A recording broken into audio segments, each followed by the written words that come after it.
Hello everybody, welcome back to the Chensor Dynasty here on twitch.tv/jchensor. We are doing the AskJCHENSOR portion of the stream right now. It'll probably be a little bit of shorter AskJCHENSOR section because we are also doing First Attack later on today, where I'm going to be teaching you all about the neutral game. It's going to be the first episode in a series of episodes where I teach you guys how to think, what your goals are, how you want to play the neutral game, and what you're, basically how to handle one of the most important aspects of fighting games. Neutral is pretty much one of the most important things. It's everything to fighting games, so that's something you definitely want to pay attention to. But right now we are in the AskJCHENSOR portion of the stream.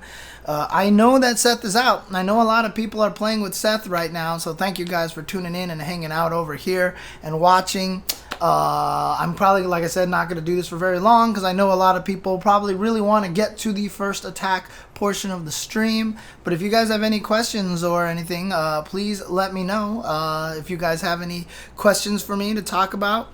And we can talk about a little bit more about the Street Fighter V netcode. If you want to ask me a question, type @jchensor in there. If you guys don't have any questions at all and just want me to go into First Attack right now, maybe I'll do that as well if enough people just say, you know what, just do First Attack now. So, but if you guys have any questions, let me know. There's some weird comments in this Twitch chat right now. What the heck is even going on over here? Yeah. Obviously the Street Fighter V netcode thing is very exciting, and they did release some patch notes, and looking at these patch notes, it looks like it's a lot of bug fixes and stuff like that. There's a lot of the central axis kind of thing, right? So on the backdash, character's central axis now remains stationary during the first and second frames. What a lot of people are wondering about this, like, what the heck does this mean? What the heck does this mean? It probably means that when they started the backdash, they're not going to move backwards in their first or second frame of the backdash, so you can't use the backdash to escape, for example, command throws that were supposed to throw at a, that are supposed to catch you before you can backdash, like, and you'll start the backdash and you get caught. But if the person can actually backdash in the first two frames and move backwards a little bit, they'll actually shove themselves outside of the command throw range. So maybe there were just some setups where the command throw wouldn't work if the opponent backdashed that they feel like it should work at that point in time. Cobalt Sight actually asked me how optimistic am I about the netcode patch. I'm decently optimistic because they already have a blueprint from Ultimore's patch, which works fantastically so far. Obviously there are fringe cases, and I hope they fix those things as well, but anything is better than what we have right now. I mean, seriously, if they improve it even just a little, I mean, that's good. I'm fine. I'm not satisfied with that. Obviously I'd want a lot more than that, but God, anything is better than what we have right now.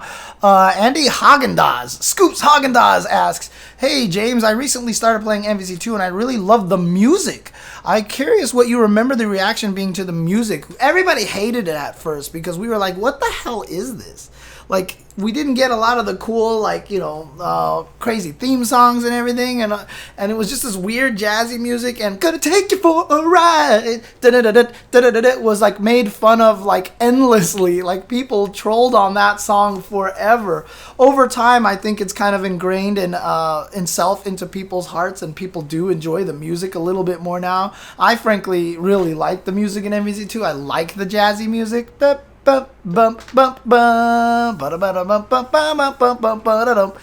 really like that. So I don't know what you mean, Toshin, when you say SF fixes too late in the cycle, or are you just saying that the netcode patch is too late? Do you think it's... Well, I mean, yeah, the Street Fighter V could have been a lot bigger if they had it since the beginning, like the input fix and all this other stuff. But again, Street Fighter V has just been a case study in how not to successfully launch a product for 4 years And at this point in time, I'm just happy that it is improving. I'm just happy that they are fixing it this far into it, because like I said, there are so many shoulda, coulda, wouldas with Street Fighter V. At this point in time, you know what? Thank you for doing anything.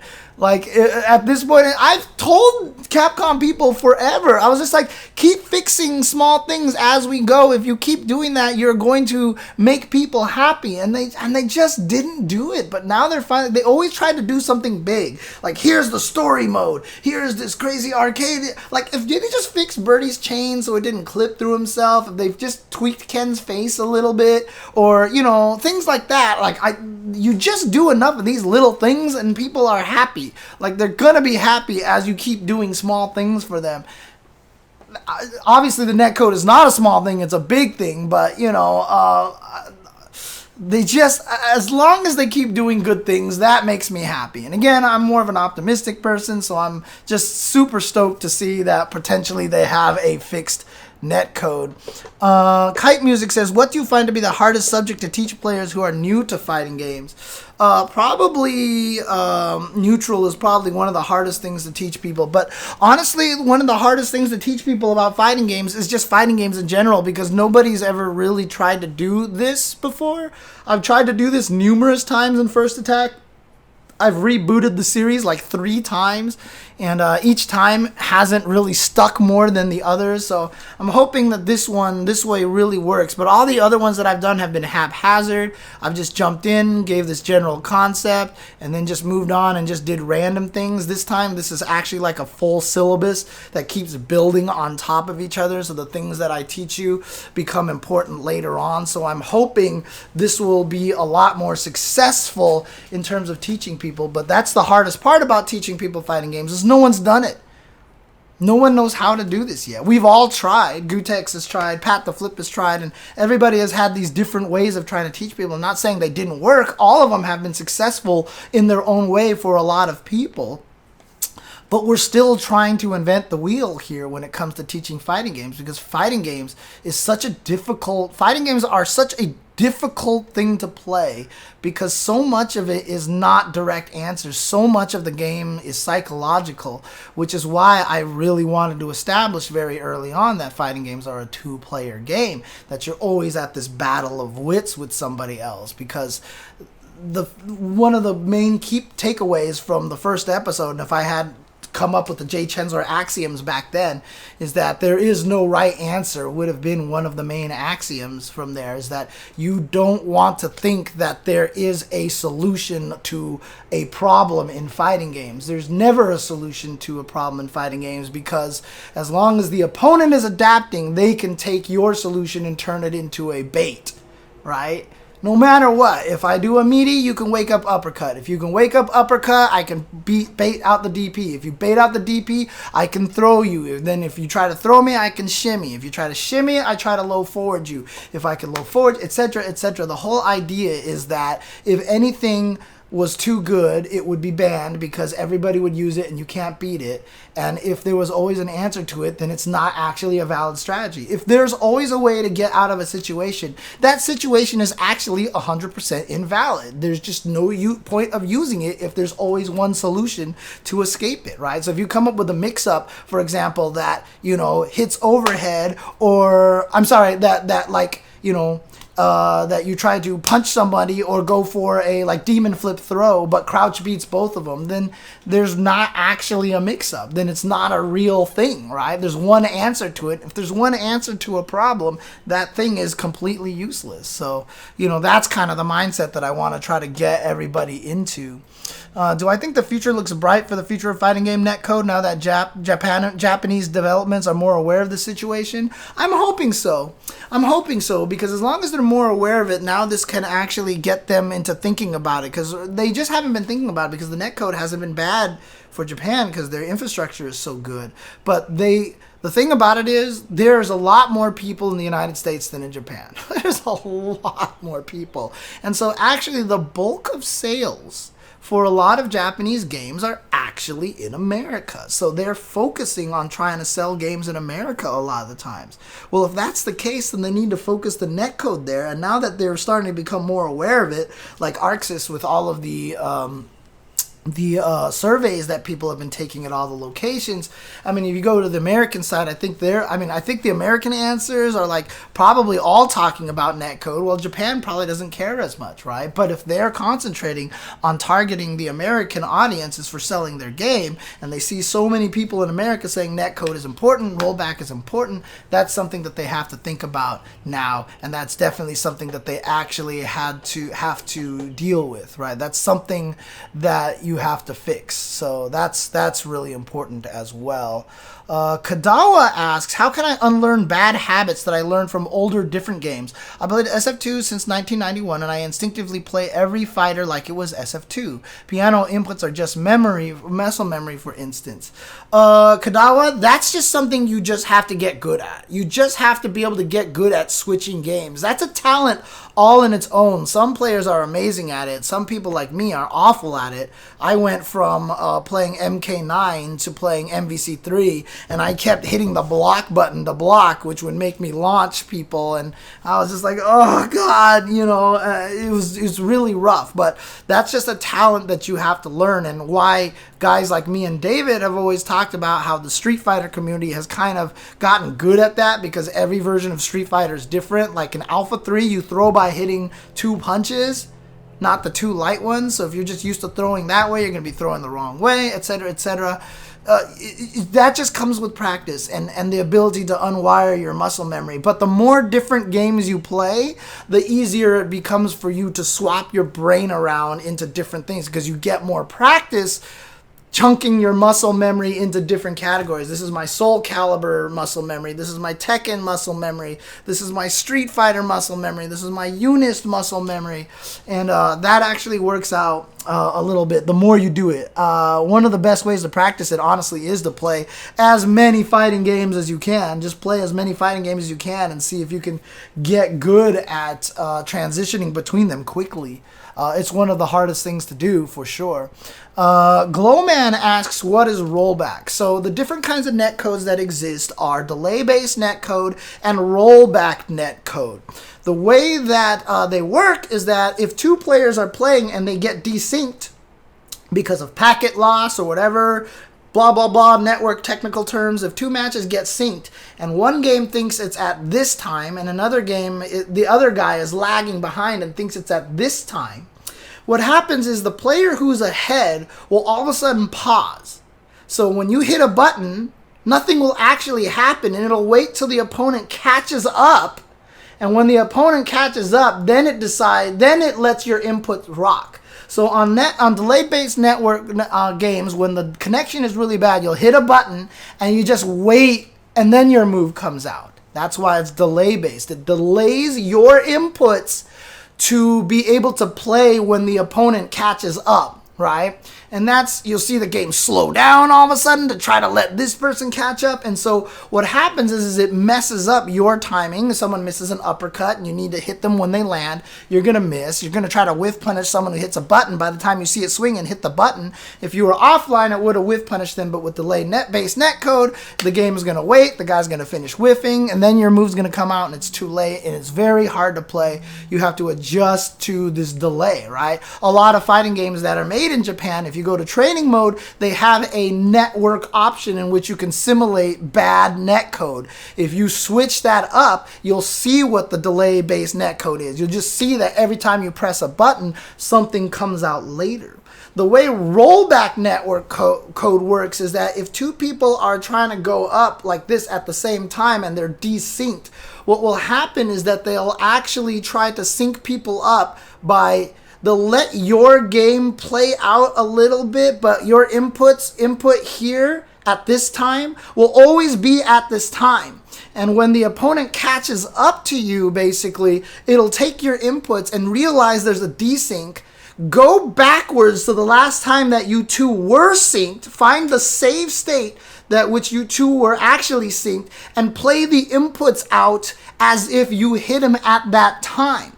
and then the game will roll back and reset itself to what's supposed to happen, right? That's why when you see bad rollback netcode, you'll see people teleport, because on your machine, you thought they were holding forward, but it actually turns out they started walking backwards. So they'll walk forward, and then when the rollback catches up, they'll teleport and start walking backwards. Now, if this is poorly implemented like Street Fighter V, you're going to see those teleports all over the place. If you have rollback properly implemented and it's constantly syncing, then you're basically not going to see any change at all. The reason why this is advantage is because then the timing that you hit everything is the actual timing. Your combo timing isn't going to change. If you have a 1-frame link, that 1-frame link timing isn't going to change. You're going to still do the 1-frame link timing whether or not there's a spike or a delay or anything like that, so it feels smoother. Visually, it's not as smooth if the netcode is bad. However, if you play games like Killer Instinct or Skullgirls, you will see what it's like when you have a proper rollback netcode implemented,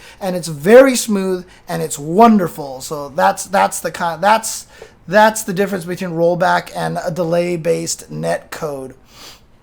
Why is the DMV so awful? Ask Proud Soul. Oh, God. The reason why it's awful is because it's a government-run service. That's why. It's not a privately owned service.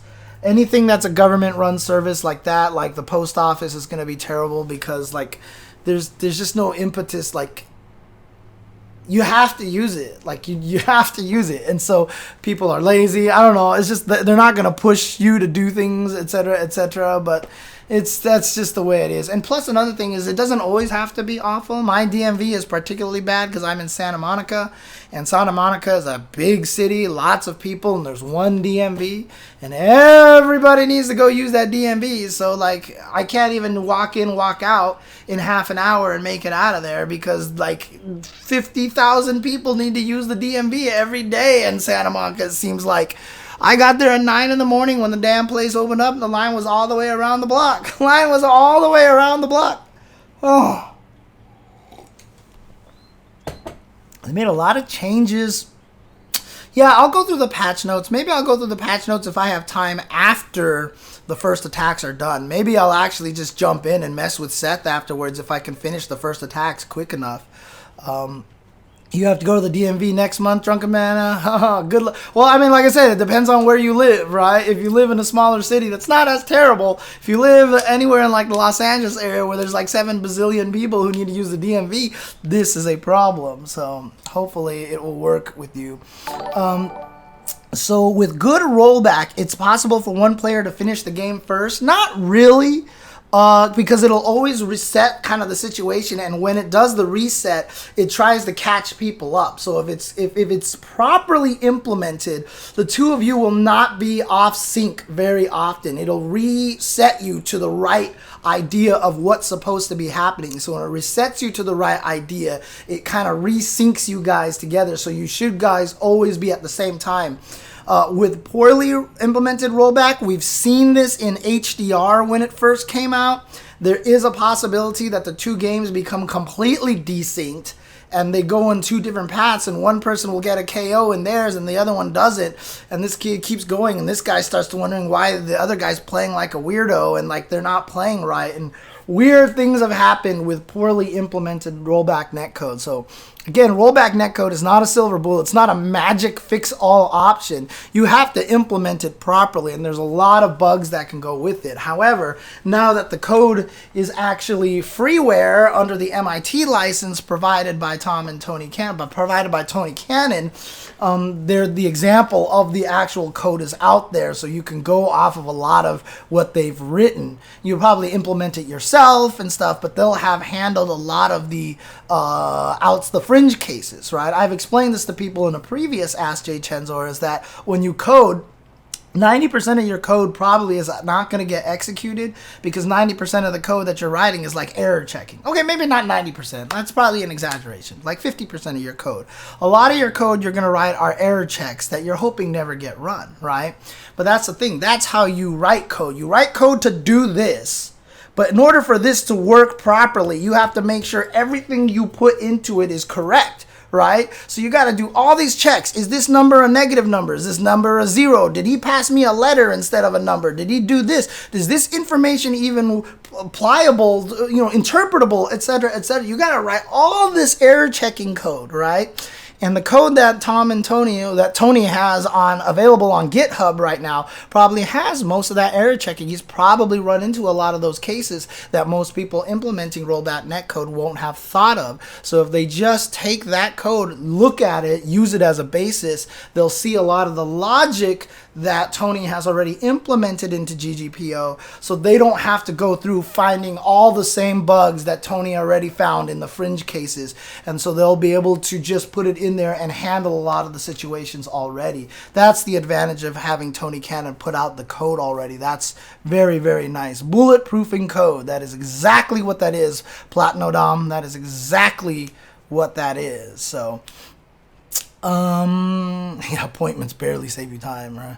I just surround the entire code with one try catch block and boom, done. So honestly, modern coding with the try catch blocks and stuff like that, you can get away with some of that stuff, but I know you're just trolling Nutacon because that's not the way you're supposed to do things, but trust me, I've seen code that does stuff like that, basically. Oh shoot, I do have a scrolling lobby message. This lobby message should not even be here. This sorry, do not pay attention. That was when I was doing my Grand Blue stream. So rate the cakes from yesterday, James. I had only the red velvet cake, which was good, and I had the carrot cake, which was better. So I like the carrot cake better. However, all the cakes are in my fridge right now, so I'll be able to eat a lot more of the cakes and find out what they taste like.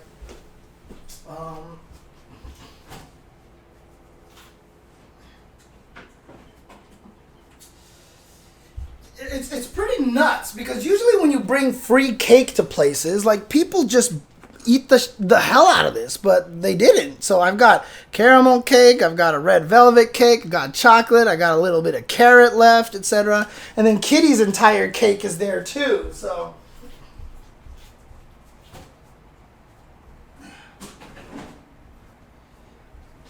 Kitty's entire cake is in the fridge, but I don't want to bring that out because that's a little more tenuous and stuff like that. So Kitty's cake is actually still in my fridge as well. So Olaf, Kitty, and I will be eating a lot of cake in the next few days. Oh man, so if code.status equals shit, netcode.makegood, problem solved. Yep, there you go. There you go. What are your thoughts on Marvel vs. Capcom 2 being the main game at Evo? Being a main game at Evo?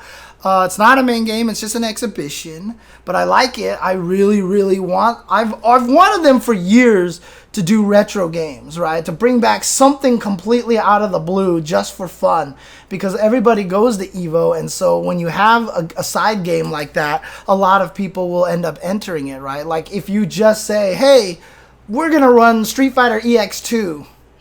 You're going to see a lot of people who played EX2 come out of the woodwork and compete in that. And I think that would be sick to see. I want to see some Volcano Rosso strategies. You know, Volcano Rosso's kind of busted, to be honest with you. But it would be awesome to see a bunch of EX2 players, or if they just did like some random rival schools, or Vampire Savior, if they just did a retro Vampire Savior thing. I think that would be really, really sick.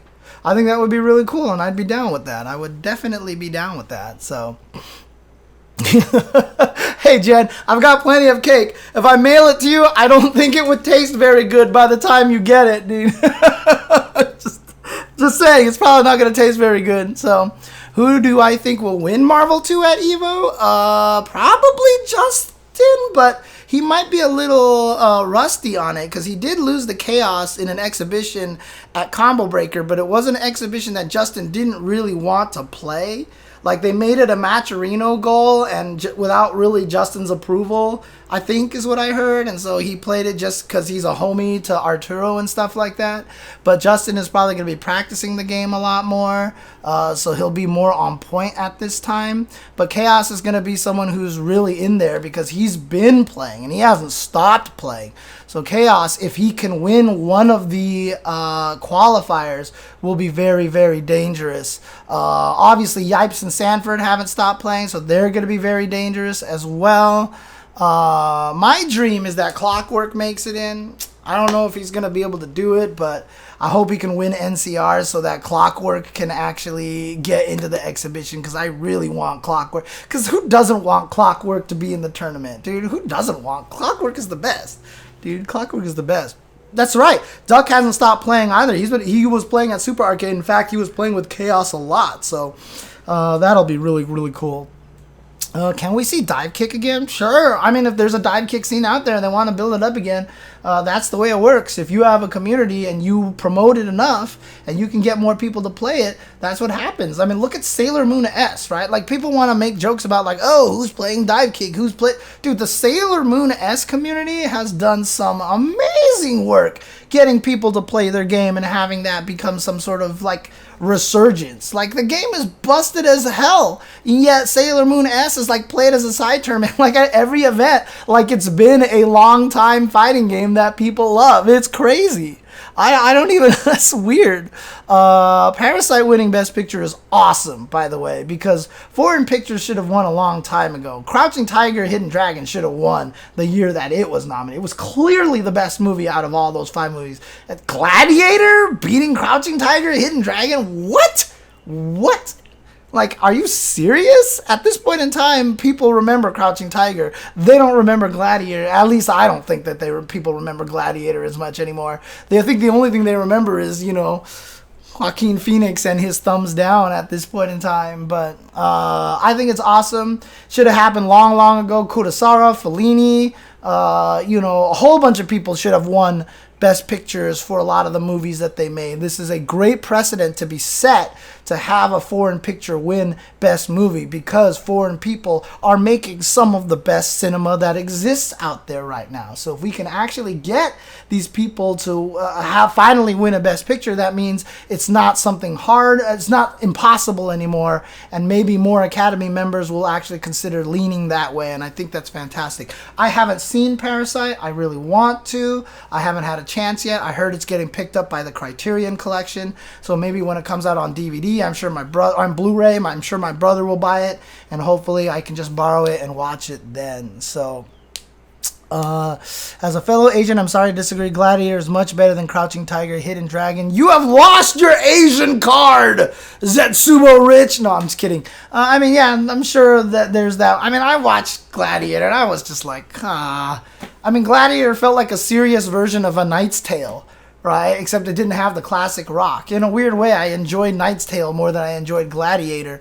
But Crouching Tiger, I mean, gosh, when you watch modern martial arts films and all the, like, or just any modern fight scenes from martial artists, there's just cuts, and like there's great videos out there that show bad editing between two people who clearly can't fight, and they cut on the hits and everything, so you see a reaction and all this stuff like that. Then you watch Crouching Tiger, Hidden Dragon. Like, honestly, the fight scene between Michelle Yeoh and Zhang Ziyi alone deserved Best Picture of the Year. That scene is the most beautiful scene ever, because the fight, there's no cuts, the fights are long, it's super choreographed. They had that overhead shot where they're fighting each other. You can clearly see the staffs like bending when she's like swinging it at the high speed and everything. It's such a beautiful scene. That fight scene is so good, and it's just, oh god, like that scene alone just like makes the movie, and it's such a beautifully shot movie, and it's just got a lot of really good themes in there too, because it is kind of a commentary on how women are perceived and treated in the ancient Chinese kind of society, and trying to take a modern look at it. You've got the 3 women, one rebellious woman who's trying really hard to make something out of herself, another one who's just who's just basically said, you know what, I'm just gonna be who I need to be. Michelle Yeoh, whose character, she's obviously a good fighter, but she's never been allowed to do that because she's a woman, etc., etc. And then you've got the bad guy who Sung Pei plays, and she's evil and she's kind of gone bad because of that, and that's where Zhang Ziyi's character is starting to head towards. So she's being pulled in these 2 directions. It's just a really good commentary on society, on Chinese society, with the fact that it's beautiful beautifully shot, and then it just has some of the best martial arts scenes ever. So it's really freaking good. Hero is okay. I have a problem. I have a political problem with Hero. Hero is a great movie, but what a lot of people don't realize is that Hero is kind of propaganda. It was funded by the Chinese government, and it's a little bit of propaganda because the main emperor that, that Jet Li's character is trying to kill in Hero is a real human in Chinese history and has been known as one of the greatest tyrants in China. Even though he unified China, he did it by killing a lot of people, a lot of children and stuff like that. So he's actually kind of, to some people's eyes, considered the Hitler of China. And so that movie was supposed to be, here's this guy, and here's all these people who want to stop him. But then, you know what? For the greater good, we must let him live and unite China under this one singular regime. So while the movie was beautiful and shot well, a lot of cool scenes and everything like that, I had problems with the message and the subject and the way that they handled that kind of thing. And it's that part is a little touchy to me. So that part is hard. So that part is a little bit of tough for me on watching that. What do I think of the Ip Man movies? I've only seen like 2 of them. I think I've seen 1 and 3 somehow. The first one obviously was very good. 3 was just very typical Chinese melodrama martial arts movie. So it's kind of interesting. So, but yeah. Vampire was the first game with EX moves. That is correct, Mex Deuce. Demon Cradle. I mean, that's basically what it is, right? It's the Mad Cradle, and he has the Mad Drill. And then when he dashes, he gets the sideways uppercut. That's the demon.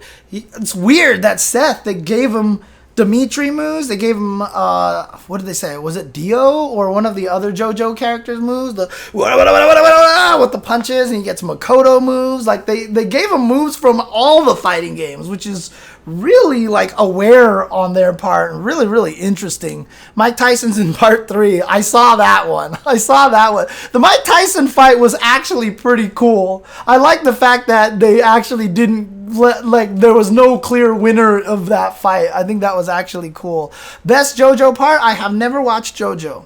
So Olaf has always been really disappointed in me that I have not watched a lot of anime. And he joked to me, he's like, what? You've seen like maybe 1 anime per decade of your life? And I was like, maybe less. Maybe less. Because to be honest with you, I have watched, if you count it, the American Robotech way back in the 80s, when they brought Macross as Robotech and they tied 3 stories that had nothing to do with each other is one story. By the way, that Robotech cartoon traumatized me because it was one of the first things that you ever saw the good guys die. And I swear that traumatized the hell out of me seeing good guys die. I was like, what? And like I cried about it for days, and I was just like, maybe he's not really dead. Maybe there's... I came up with all these theories that they were still alive and stuff like that. I've seen that. I've only seen the first season of Attack on Titan, and I've seen the first season of High Score Girl. That's it. That's my anime series watching. Okay, no, actually not true. I've seen Death Note now. I watched all of Death Note as well. So yeah, I've seen 4. So there, that's right. There's one per decade then. There you go. I've seen 1 anime per decade. That's actually how it works. So yes, High Score Girl Season 2 in April. Thank God. Finally. Thank you. Finally. Yeah, oh yeah, JoJo is definitely one of the big ones, for sure, and I totally get that. I totally get that, so. I know a lot of people talk about anime a lot, so, yeah, I know I watch Robotech. To be in love, oh god, anyways, yeah, but that's my anime history, so. Transformers the movie, I guess that kind of counts. God, Transformers the movie. Yeah, that traumatized me as well. God, that's so funny because, like, I think that's why you mentioned it, because that hella traumatized me. And, like, I just love the fact that the Hasbro was like, we didn't think kids cared that much. But that just shows you how much effect it had, that Bob Budiansky had on the entire Transformers series by writing the personality files and giving them backstories and stuff like that. You just ran into your favorite guys. You liked Grumpy Gears, or you liked Kooky Wheeljack, or you liked Old Man Ironhide, or you liked, Brawn, Macho Brawn, or you were a fan of evil, conniving, blackmailing Soundwave, or traitorous Starscream. The personalities were so good, and that's why to this day Transformers is still so loved, because it gave all the characters human personalities, which is why the Michael Bay movies suck, because they didn't do anything with the Transformer personalities. Anyways, so don't get me started on the Michael Bay Transformer movies. I can talk about why those movies suck for longer than the movies actually last, and those movies take a long time. Maybe I'll do an Uncensored one day where I just talk about why the first Transformers movie is so goddamn shitty by Michael Bay. It is seriously the worst freaking movie ever, dude. Oh God, I hate that movie so much. I haven't finished, like I said, I've only done the first season of Attack on Titan KLB. I've only done the first one. So yeah, I've heard Bumblebee is watchable. I haven't watched it yet, but I've heard it's actually pretty decent. But that's because it's not made by Michael Bay. What a surprise. Michael Bay is a hack. Anyways, okay. That's it for now for the AskJCHENSOR section. I'm going to jump over to First Attack. Again, for those of you guys watching here on twitch.tv, there's actually going to be 2 episodes of First Attack. I'm going to do the neutral episode first, which is the one I promised, but there's a supplemental episode that I really wanted to get out there as well in terms of selecting your character, how to pick a character in a fighting game. It's just going to be a much shorter episode, so I'm going to do 2 episodes back to back. And it's going to look weird. There's not going to be much of a break in between, etc., etc. But that's the goal right now. So what I'm going to do is when I come back here, I'm going to run some ads. And then when I come back, there's going to be the episode on the neutral for First Attack. And you definitely don't want to miss that, because it's the part 1 of like a 4-part series on neutral, which is the most important aspect of fighting games. So definitely check that out and stay tuned for that. Immediately followed by another shorter First Attack about choosing your characters, followed by the Q&A section about the First Attack episode. If you guys are watching this on YouTube, you can find those First Attack episodes right now on YouTube. So just go look for those First Attack. There's a playlist for all the First Attack episodes there as well. But in the meantime, if you guys are enjoying this content, and shout outs to Backlog-a-thon for the host. I know you were waiting for this to start. But if you are enjoying this content, if you like the stuff that I'm doing here on twitch.tv/jchensor, subscriptions and donations and everything are appreciated. I was at 125 subscribers at the start of the stream. It's now dropped to 123, because that's the way subscriptions work. It's a very tough game. But if you guys are down to help subscribe, much appreciated. Bits, donations, gift subs, all those things like that, all very much appreciated. Thank you guys for watching some AskJCHENSOR. For those of you on Twitch, stick around. For those that are on YouTube, thank you guys for watching. And let me know what your favorite anime was in the comments below. Something that you feel like I should watch that I will probably never get to. But just let me know what you think, what your favorite anime that James Chen should watch at some point in time is. But be sure to like and subscribe this video as well, and I will talk to you guys later. Peace out.